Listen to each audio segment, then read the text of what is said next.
আসসালামু আলাইকুম দাদু।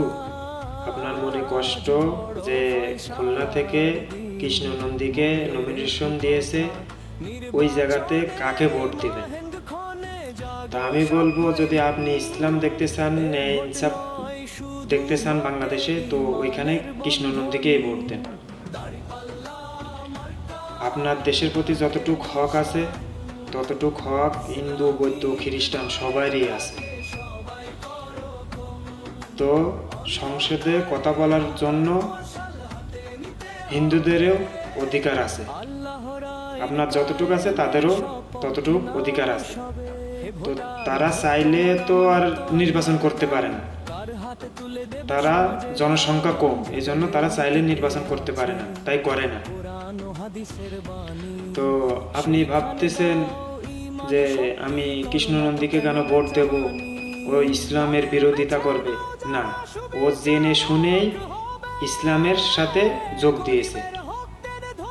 আল্লাহ যদি চায় তো হয়তো সে ইসলাম গ্রহণ করতে পারে। আল্লাহ যদি তাকে হেদায়েত দান করে, সে হয়তো কলেমা পড়ে সে মুসলমান হয়ে যেতে পারে। সে দোয়া করেন তার জন্য। কথা বলি শোনেন, একটা আমি হাদিস শুনেছি যে একদিন বিশ্বনবী মসজিদের ভিতরে কথা বলতেছে সাহাবীদের নিয়ে। তো দেখতেছে যে কিছু লোক একটা লাশ নিয়ে আসতেছে। তো ফট করে নবীজি উঠে দাঁড়ায় গেলেন। তা সাহাবীরা বলতেছে যে ইয়া রাসূলুল্লাহ, আপনি দাঁড়ায় গেছেন কেন? ওটা তো একটা ইহুদির লাশ।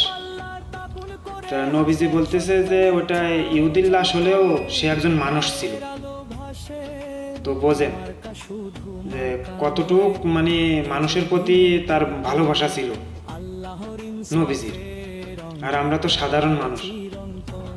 এটাই হলো ইসলাম। আমরা একে ঘৃণা করি, ওকে ঘৃণা করি, ও হিন্দু, এ এসে ও এসে, তাই না? তা আপনি চাইলে ঘৃণা করতে পারেন না একজন হিন্দুকে।